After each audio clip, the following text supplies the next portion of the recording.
stereotypes have been drilled into our heads since we were little kids, but yet some people still refuse to see that they exist. You can find these stereotypes just about anywhere you go.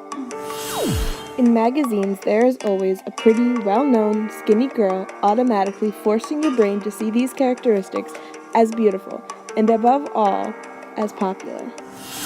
Many advertisements also contribute to this image, maybe even more so than magazines do. While a magazine and an advertisement stay in your head for only a short while, a movie's plot would echo through your head for a longer period of time. In 17 again, we see Zac Efron displayed on the cover. He plays the main character in the movie who just so happens to fit society's definition of beautiful.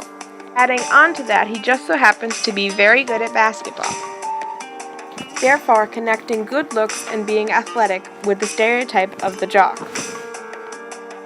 In girls, we see the stereotype of the populars, again fitting in society's definition of beautiful with the well-known aspect.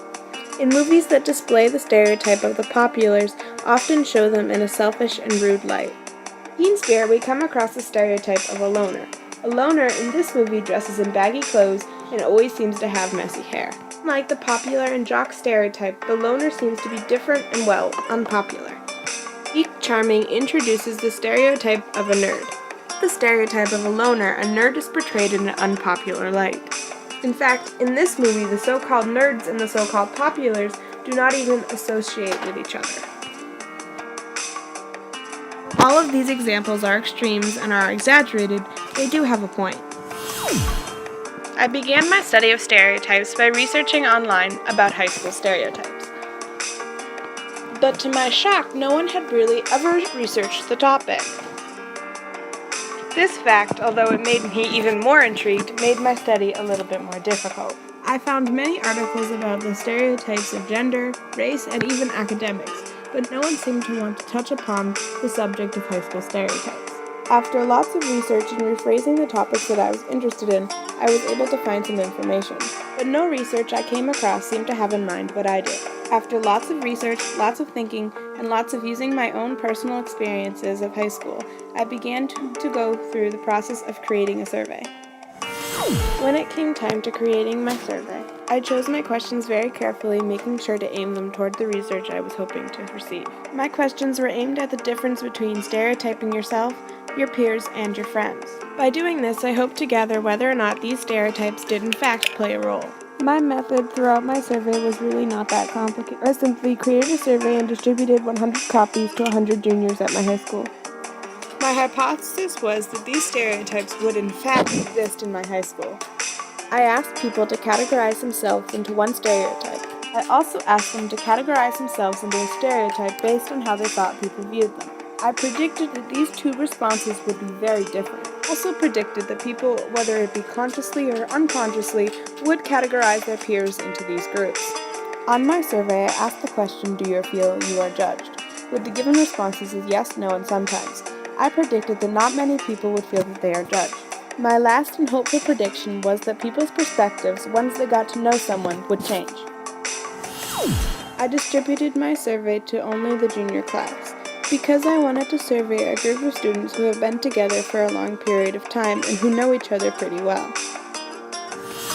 Throughout the process of creating my survey, I tried my best to avoid being biased. I wrote my questions in the simplest form without adding my opinion, and I left room on my survey for my participants to state their opinion. While handing out my survey, I merely said it was about stereotypes and asked if my participants could please answer the questions honestly. I worked very hard in making sure that all of my participants' survey answers would remain confidential. I distributed the same survey to the same grade, said the same thing every time, the only difference being their age, their gender, and their responses.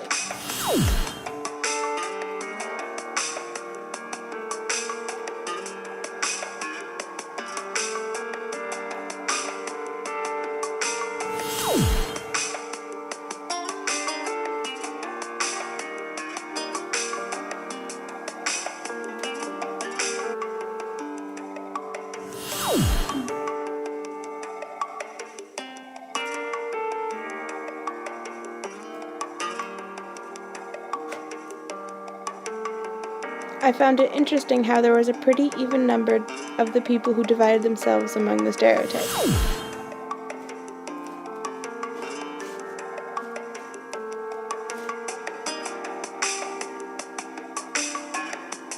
I didn't expect there to be so many people who categorize people by these stereotypes.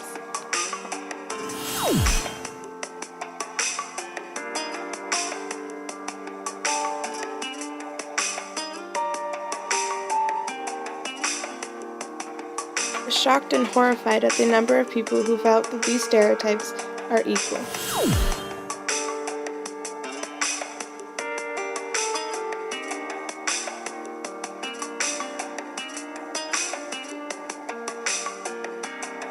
I did not expect so many people to agree with the stereotypes they thought other people would stereotype them into.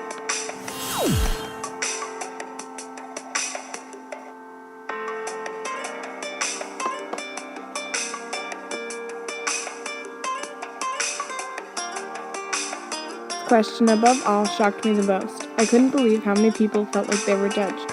This question is perhaps the most important. It shows that we all have something in common, that perhaps we are more alike than we think.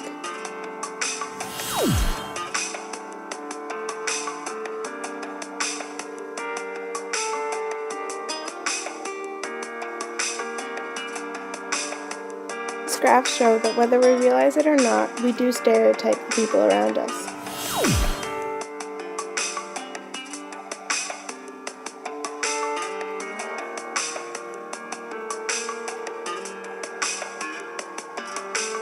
These results, however, present a problem, for sometimes our first impressions are not always the best. Sometimes they're not even right.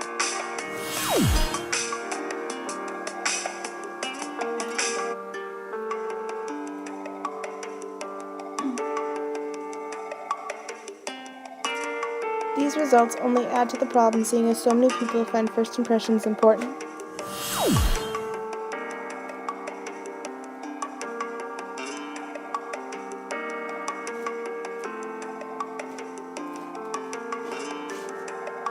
It's interesting the results between categorizing your friends into these stereotypes and categorizing the people around you into the stereotypes.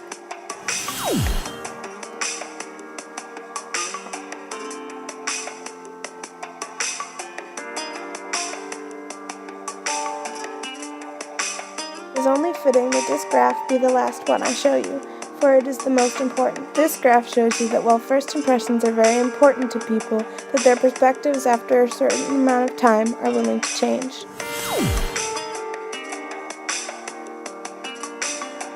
Though I worked very hard on my survey, like anything in life, it was not perfect. I think at times my questions were vague and people had trouble understanding what the question was asking. Seeing as this topic is widely shown in movies, not everyone who participated in my survey took it as seriously as I hoped they would. Lastly, I wished I had left a space for people to leave their comments, because as I have just showed you, people do have a lot to say on this topic. While I tried my best to remain unbiased and go about my survey in the most logical way, I still made some mistakes. This is a subject of which I am passionate about. Maybe even these pictures that I am showing you right now you may find to be biased. And maybe you're right, maybe they are, but still, nevertheless, they represent the stereotype. And these stereotypes do exist. I have just proven that to you. They are out there, and it is up to us to stop them. I leave you with a quote that one of my participants chose to leave on my survey. This is not a teen movie. You're right, it's not, and I am thankful for that. Because in those teen movies, those characters are bound to their script, bound to their plot. Their stereotypes cannot be changed. But we are not bound by a plot, we are not bound by a script, and we can change our stereotypes. We can change all these stereotypes.